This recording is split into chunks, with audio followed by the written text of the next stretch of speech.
नमस्कार. श्री स्वामी समर्थ. जय जय स्वामी समर्थ.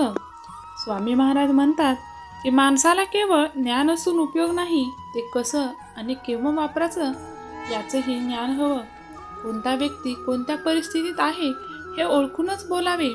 एक साधा विचार सुद्धा तुमचं आयुष्य उजळवू शकतो. म्हणून नेहमी विचार नवे ठेवा आणि नवीन विचार मिळवत राहा. बोलण्यातील शब्दाचा विचार करूनच बोला, म्हणजे तुम्हाला परत विचार करत बसावे लागणार नाही. तुम्हीही स्वामीच्या या विचाराशी सहमत असाल तर देवाला प्रार्थना करा की हे देवा, मला खूप खूप आव्हानं दे व ती पेलण्यासाठी प्रचंड शक्ती दे. मी तुझे बाळ आहे. माझ्याकडून काही चुकले तर मला माफ कर. मला योग्य मार्गदर्शन देत राहा. देव म्हणतात, बाळा, शक्तीचा उपयोग नेहमी शहाणपणाने करावा. क्रोधाच्या मार्गाने ते कधीही वाया घालवू नका. केवळ ज्ञान असून उपयोग नाही, तर ते कसं आणि केव्हा वापरायचं याचंही ज्ञान हवं. कधीही तुमच्या बुद्धीला पटल्याशिवाय कोणताही विचार स्वीकारू नका, कारण कर्तव्याची दोरी नसली की मनाचा पतंग कुठेही पडपडत राहतो. ज्यांच्या डोळ्यात आत्मविश्वासाचे अंजन असते तो कुठल्याही काळोखातून सहज मार्ग काढतो, आणि ज्यांच्या डोक्यावर बर्फ व जिभेवर साखर असली की सारे प्रश्न आपोआपच सुटतात. तुम्हाला जर जीवनात पुढे जायचे असेल तर आपल्या अनावश्यक गरजा वाढणार नाहीत याची काळजी घ्या. आहे त्यातच समाधी राहण्याची वृत्ती ठेवा आणि कष्ट सोसण्यास तयार राहा. तुमचे मार्ग नक्कीच मोकळे होतील. जीवनात कोणतीच गोष्ट कोणालाच इतकी सहज नसते मिळत, जसे की मोती होण्यासाठी जलबिंदीला आकाशातूनच आपला अपघात करून घ्यावा लागतो. जो धोका पत्करण्यास कचरतो तो लढाई काय जिंकणार? कष्टाची भीती आणि कायमची लाज कधीच बाळगू नका. हाल सोडली की मोह संपतो, आणि मोह संपला की दुःख संपते. काही गोष्टी या कधीच बोलून दाखवायच्या नसतात, तर त्या करूनच दाखवायच्या असतात. तुमचेही स्वामींवरती प्रेम असेल तर स्वामी आई, तू मला सक्षम बनव अशी कमेंट करा. जीवनात कितीही मोठी संकट आलंय, कोणी कितीही त्रास दिला तरी ठाम राहायला शिका. कारण त्यावेळी तुमचा निर्णय चुकला तरीही हरकत नाही, पण स्वतःवर विश्वास असला की जीवनाची सुरुवात कुठूनही करता येते. समुद्रात किती लाटा आहेत हे कधीही महत्त्वाचं नसून त्या किनाऱ्याला किती स्पर्श करतात हे महत्त्वाचं असतं. आयुष्यातील असंख्य संपेची दोनच कारणं असतात. एकतर आपण विचार न करता कृती करतो, किंवा कृती करण्याऐवजी फक्त विचार करत राहतो. पायाला स्पर्श करून जाणाऱ्या त्याच लाटा असतात ज्या मोठ्या बोटी बुडवण्याचं सामर्थ्य ठेवतात. चिंता आणि तणाव दूर करण्याचा एकच उपाय आहे, तो म्हणजे डोळे बंद करा आणि म्हणा, उडत गेले सगळे. सावली आपली निर्माण करायची असेल तर ऊन झेलण्याची आणि कष्ट करण्याची तयारी असावीच लागते. आणि डोक्यातून लोकांचे विचार काढून टाका. सर्वात मोठा रोग हाच आहे की लोक काय म्हणतील. लोक तर चांगल्यालाही नावं ठेवतात, मग तुम्हाला का नाही ठेवणार?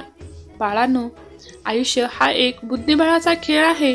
जर त्यामध्ये तुम्हाला टिकून राहायचे असेल तर चाली रचत राहाव्या तुम्हाला, कारण हल्ली चांगल्या कामाला मांजरापेक्षा माणसे जास्त आडवी येतात. तेव्हा स्वतःच्या कर्तव्यावर विश्वास ठेवायला शिका, तरच इतर तुमच्या कर्तव्यावर विश्वास ठेवतील. नेहमी तत्पर राहा. कधीही बेसावध आयुष्य जगू नका, कारण समुद्रात कितीही मोठे वादळ आले तरी समुद्र आपली शांतता कधीही सोडत नाही. फुलपाखरू फक्त 14 दिवस जगतं, परंतु ते प्रत्येक दिवस आनंदाने जगून कित्येक हृदय जिंकतं.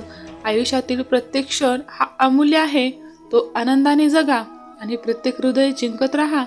ज्याने पावलोपावली आयुष्यात दुःख भोगलंय तोच नेहमी इतरांना हसवू शकतो, कारण हसण्याची किंमत त्यांच्या इतकी कोणालाच ठाऊक नसते.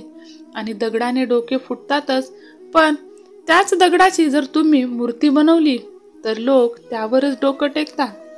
तुम्हाला आपलं कोण आणि परक कोण हे जर पाहायचं असेल तर जवळच्याच माणसाचा स्वभाव कितीही पुरेपूर माहीत असला तरीही जेव्हा तुमच्यावरती एखादी जगावेगळी समस्या कवी उभी राहिली तर तो कसा वागेल हे सांगता येत नाही.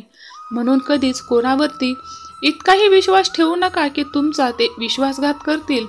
आपले दुःख नेहमी मोजक्याच 1% माणसाजवळ सांगा, कारण 50% लोकांना आपली काहीच पर्वा नसते आणि 49% लोकांना तर तुम्ही जितके अडचणीत आहात, जितके संकटात आहात याचाच खूप आणि जास्त प्रमाणात आनंद होतो.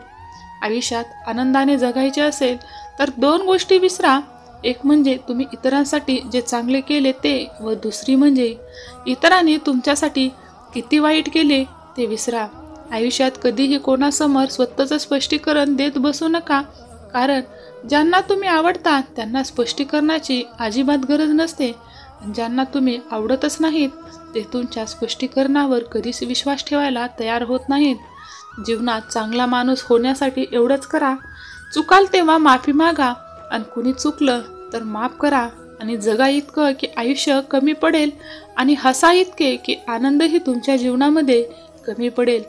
काही मिळालेच तर तो नशिबाचा खेळ आहे, पण काहीच मिळाले नाही तर प्रयत्न इतके करा की परमेश्वराला देणे भागच पडेल. तुमचाही स्वामी शक्तीवरती विश्वास असेल तर स्वामी आई मला सदैव मार्गदर्शन करत राहा अशी कमेंट करा. जीवनात कासवाच्या गतीने का होईना पण रोज थोडी थोडी प्रगती करा. खूप ससे येतील आडवे, बस त्यांना हरवण्याची हिंमत ठेवा. जी व्यक्ती तुमच्या प्रगतीवर जळते त्यांचा तुम्ही कधीही तिरस्कार करू नका, कारण ती व्यक्ती स्वतःपेक्षा तुम्हालाच जास्त उत्कृष्ट व्यक्ती समजून जळत असते.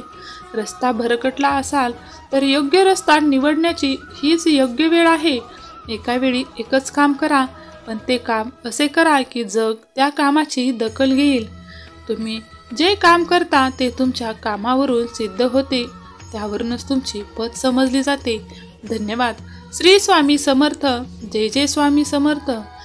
तुम्ही हा व्हिडिओ शेवटपर्यंत पाहिल्याबद्दल तुमचे खूप खूप आभार. धन्यवाद. श्री स्वामी समर्थ. जय जय स्वामी समर्थ.